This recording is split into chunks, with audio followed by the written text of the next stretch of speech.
yeah, we're going for Ezra Charles's reign. As I said, he won the title from Jersey Joe Walcott. I got that in the last video. And that's the first of their fights. Now, on August 10th, 1949, Ezra Charles beats Gus Lesnevich from the US. In the 7th round, referee stops the fight in New York.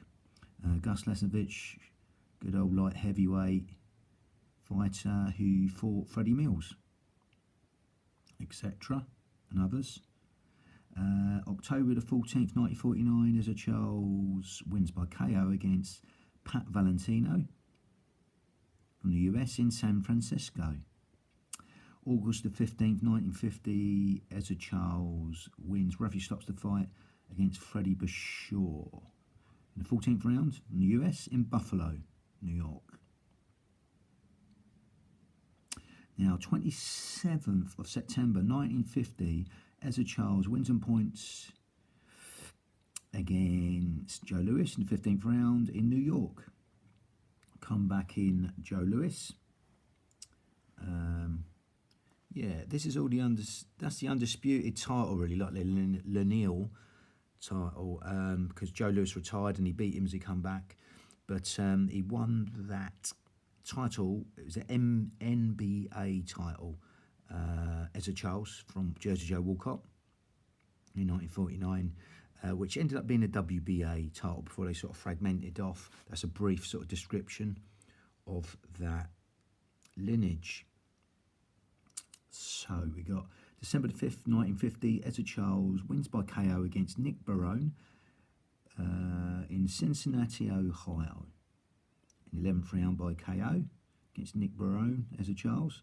And then January the 12th, 1951, Ezra Charles wins. Referee stops the fight against Leoma in New York.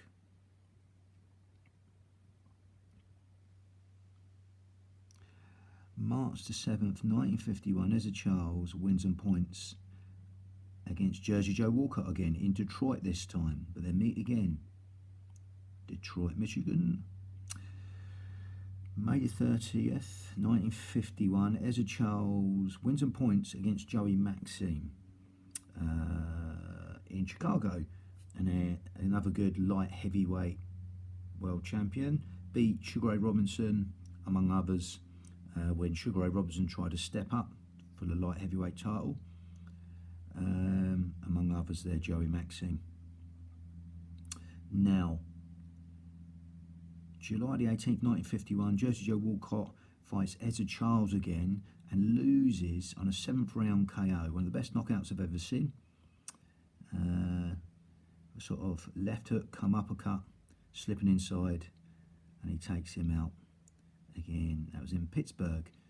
And again, Jersey Joe Walcott, one of them great old fighters, constantly changing his rhythm when he was fighting. You never know what was coming. And he come out the blue with that KO there. So, June the 5th, 1952, Jersey Joe Walcott fights again Ezra Charles. Wins on points over 15 rounds. Wins on points over 15 rounds in Philadelphia. Now, September the 23rd, 1952, Rocky Marciano fights Jersey Joe Walcott in his first defence. Sorry, his second defence, should I say, of that title. And he loses. So, September the 23rd, 1952, Rocky Marciano from the US wins by KO in the 13th round against Jersey Joe Walcott. In the 13th round by KO. Beautiful right hand, finishes him. Gives him a little tap on the ground, and that's in Philadelphia. Not taking anything away from Marciano, he was gone there.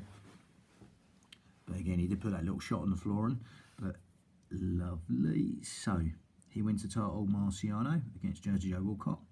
He defends in his first defence against Jersey Joe Walcott. On May the 15th, 1953, Rocky Marciano wins by KO. against Jersey Joe Walcott in Chicago. Again, Walcott just missing the count, either missing time in the count, whatever. He didn't make the count. Lovely.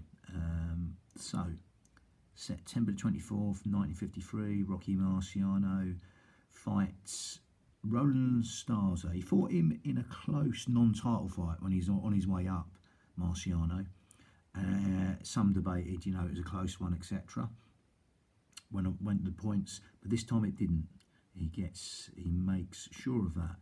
So September the 24th, 1953, Rocky Marciano wins. Referee stops the fight in 11th round against Roland Starzer from the US in New York.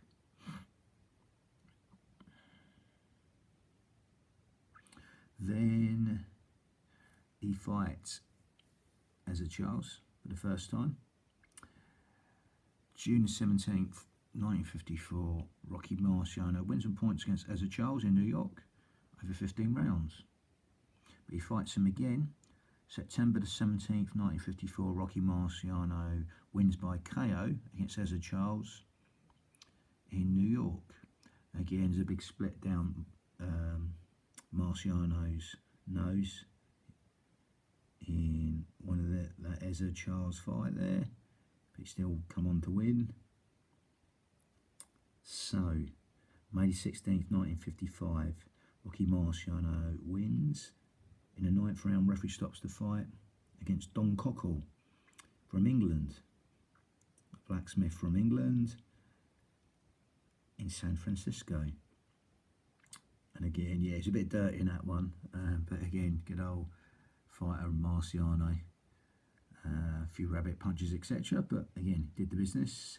So September the 21st, 1955, Rocky Marciano wins by KO against Archie Moore. Getting stuck down by Archie Moore, but getting up to put him away in New York. And then Marciano announces retirement. But again, later on died in a plane crash, Marciano. Again, there was talk of him coming back to fight Ingemar Johansson later on down the line, but it never happened. He stayed retired. So, November the 30th, 1956, Floyd Patterson wins by KO against ancient Archie Moore, the old mongoose. Wins by KO in the 5th round, and that was in Chicago. July 29th, 1957, Floyd Patterson wins in the 10th round against Tommy Jackson. Referee stops the fight in the 10th round. Tommy Jackson from the US in New York. And then he makes history here. August the 22nd, 1957, Floyd Patterson makes history. I'll explain in a minute. When he wins by KO against the Olympic champion, Peter Rademacher, in the 6th round in Seattle, Washington. Rademacher fought with no professional fights. He come from Olympic champion to fight. It must have been a voluntary title defence against Rademacher. Yeah, so it's a bit of history. Man with no professional fights fighting for the title, but Olympic champion Rademacher. So, August the 18th, 1958, Floyd Patterson wins in 12th round by retirement against Roy Harris from Cut and Shoot in the US. And that was Los Angeles, in Los Angeles. May the 1st, 1959, Floyd Patterson beats Brian London from England by KO in 11th round in Indianapolis. Again, there was a lot of talk at the time, it should have been Liston, etc. But again, he fought Brian London. Customato weren't going to fight Liston for his ties with the IBC, etc. Yeah, I won't go into detail there. So,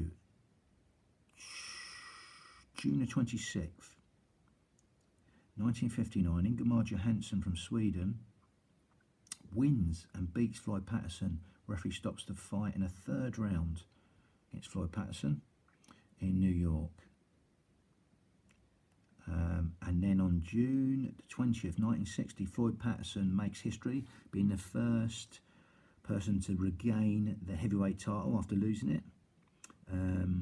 He also made history being the youngest person to win the title when he first won it. So 2 records he got there, Floyd Patterson. And yeah, he wins by KO in the 5th round against Ingemar Johansson in New York. Now he heads the sort of rubber match. March 13th, 1961, Floyd Patterson wins by KO in the 6th round against Ingemar Johansson in Miami. One of them fights, it was the first standing 8 count rule come in.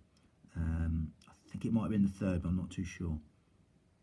So he's got the title back, first time in heavyweight history someone's done that. And December the 4th, 1961, Floyd Patterson beats Tommy McNeely from the US in the 4th round by KO in Toronto, Canada. Again, Peter McNeely, years later on, the son would fight Mike Tyson. Yeah, I think it was his son. It was a relation. But then, September 25th, 1962, Sonny Liston wins by KO in the 1st round against Floyd Patterson in Chicago. And he repeats the exactly same performance and result. June the 22nd, 1963, Sonny Liston wins by KO against Floyd Patterson in Las Vegas. Yeah, Patterson trying to lead, took a sort of disguise to get out of the stadium unseen. Apparently he used to take that, he took that disguise like a moustache and glasses, and there was a story of a policeman stopping people coming out of the stadium, and it was Floyd Patterson in disguise. But again, a little story there. And February 25th, 1964, the then Cassius Marcellus Clay from Kentucky, Louisville, wins by retirement in a 6th round against Sonny Liston, Miami, Florida. I thought it was the 7th. He can't come out for the 7th, but it's the 6th. Right, okay. So Miami, Florida. That must be right. 25th of February 1964, that was. Clay will then henceforth be known as Muhammad Ali, as the WBA withdrew their recognition of Ali because he signed for a return fight with Sonny Liston. That was cancelled, the return fight,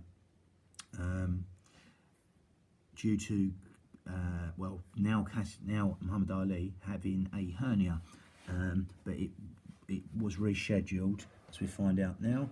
But we'll just go for the Ernie Terrell fight, fighting for the new WBO. It wasn't NBA, but WBA. Sure, it's not WBO, WBA, which was the old NBA.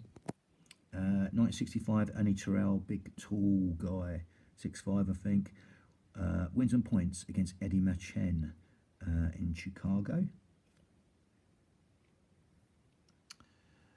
for the vacant WBA title. That'll all get sorted out later on. But Muhammad Ali, in 1965, Muhammad Ali now wins by KO against Sonny Liston in Lewiston, Maine.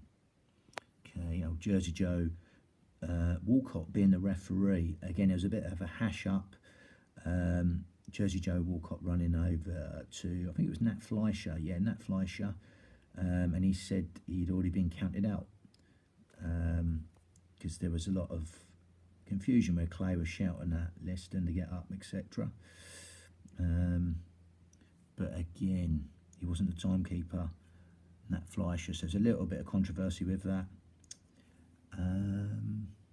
So we got 1965. Ernie Terrell defends that WBA title against George Chuvalo from Canada, rock-chinned Canadian. Toronto, Canada. Chuvalo, the W title. Lovely, I'll leave it there. Bang.